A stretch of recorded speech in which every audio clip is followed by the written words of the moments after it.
বিশ্বের প্রায় ৮০% দলিতের বসবাস দক্ষিণ এশিয়ায়। বাংলাদেশে দলিতের সংখ্যা প্রায় ৬৫ লাখ। এর মধ্যে সবচেয়ে বেশি বৈষম্য আর বঞ্চনার শিকার হন নারী ও কিশোরী।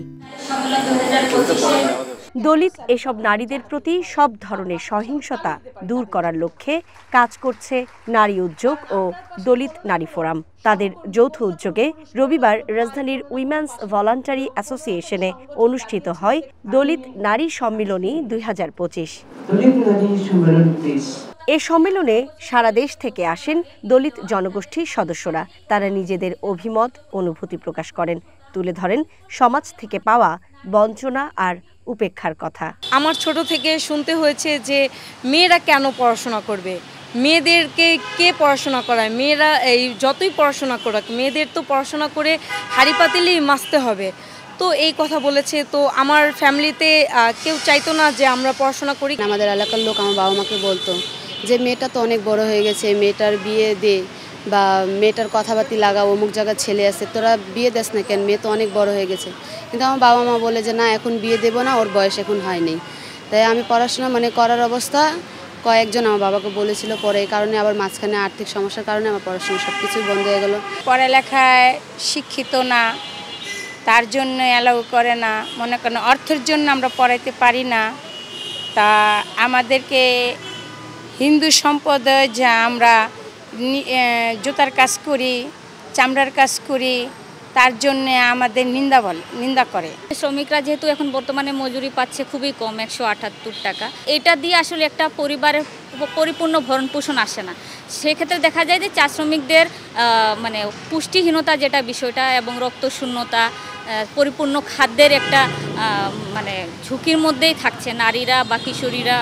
সম্মেলনে বক্তারা বলেন, বৈষম্য দূর করতে সবার আগে কথা বলতে হবে নিজেদেরকেই, পাল্টাতে হবে সামাজিক দৃষ্টিভঙ্গি। ৭৬% ১৮ বছর বয়স পেরোনোর আগেই আসলে বিয়ে দেওয়া হচ্ছে।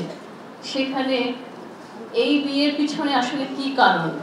সে কি সামাজিক নিরাপত্তা পাচ্ছে না, নাকি আমরা নিজেরাই তাদেরকে আসলে বিভিন্নভাবে ঠেলে দিচ্ছি? তো এই জায়গাটায় আসলে আমাদের সচেতন হওয়া দরকার। বঞ্চনা, বৈষম্য একই সঙ্গে আবার আপনারা তো এম্পাওয়ারমেন্টের কথা বলছেন, ক্ষমতায়নের কথা বলছেন, তাহলে সেই জায়গাটায় বাধাগুলো, চ্যালেঞ্জগুলো কি, শক্তিগুলো কি, সেটাকে বোঝা।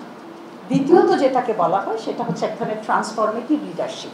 যে ট্রান্সফরমেটিভ লিডারশিপ ইনক্লুসিভ হবে, সেখানে কেবলমাত্র ট্র্যাডিশনাল লিডার থাকবে না, সেখানে বিভিন্ন জায়গা থেকে নেতৃত্ব আসবে। শুধু ঢাকা নয়, সারা বাংলাদেশে যে দলিত নারীরা আছেন তারা নেতৃত্বে আসবেন। আরেকটি যেটা হয়েছে সেটা হচ্ছে তরুণ নেতৃত্ব আমরা চাই। আমরা প্রত্যেকে যেন অন্তত জানি যে আমি কি চাই, আমারটুকু চাই। তাই বলে বাসায় কিন্তু অশান্তি বাঁধিয়ে দেওয়ার কথা বলছি না। আমরা কখনোই বিশ্বাস করি না একটা সমাজ কোনো এক পক্ষকে নিয়ে গঠিত হয়।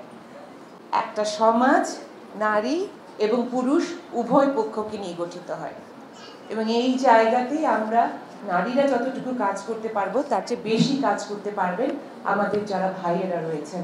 আয়োজকরা জানান, সমাজের মূলধারায় দলিত নারী ও কিশোরীদের অন্তর্ভুক্তি এখনো চ্যালেঞ্জের মুখে। শিক্ষা, স্বাস্থ্য, কর্মসংস্থান ও নিরাপত্তা খাতে বৈষম্য তাদের জীবনে বড় প্রভাব ফেলছে। বাংলাদেশে বর্তমানে ৬৫ লক্ষ দলিত রয়েছে। এর মধ্যে চা বাগানের শ্রমিকরা রয়েছেন, আমাদের যারা পরিচ্ছন্নতা কর্মী, ঋষি কমিউনিটি এবং মুসলমান দলিত, কাহার, এই ধরনের আরও দলিত সব মিলে আসলে তারা পেশাগত কারণে বৈষম্যের শিকার হয়েছে, জাতপাতের শিকার হয়েছে, এবং সমাজ তাদের একটা সময় প্রায় ২০০ বছর ধরে তাদের এক্সক্লুডেড করে রেখেছে, বাইরে রেখেছে। ফলে তারা যে এই যে দারিদ্র্য, বৈষম্যের যে চক্র, এটা থেকে বেরোতে পারেনি। পেশাগত ভিন্নতা থাকলেও মর্যাদার দিক থেকে আমরা মনে করি সবাই সমান। আমি যেমন একজন মেইনস্ট্রিমের মানুষ হিসেবে দাবি করি, আবার একজন পরিচ্ছন্নতা কর্মী, পরিবেশের মানুষও আমার জায়গাটায় যেন আসতে পারে। আমাদের কাজ হচ্ছে সেই ছোট ছোট পকেটগুলো খুলে দিয়ে সুযোগগুলো তৈরি করে দেওয়া। আয়োজিত অনুষ্ঠানে দলিত নারীদের জন্য বাজেট বরাদ্দ, শিক্ষায় স্কলারশিপ ও স্বাস্থ্যসেবায় বিশেষ কর্মসূচির দাবি জানান মানবাধিকার সংগঠন, নারী উন্নয়ন কর্মী ও নীতি নির্ধারকরা। সুকন্যা আমির, ওয়ান নিউজ, ঢাকা। এবং তাদের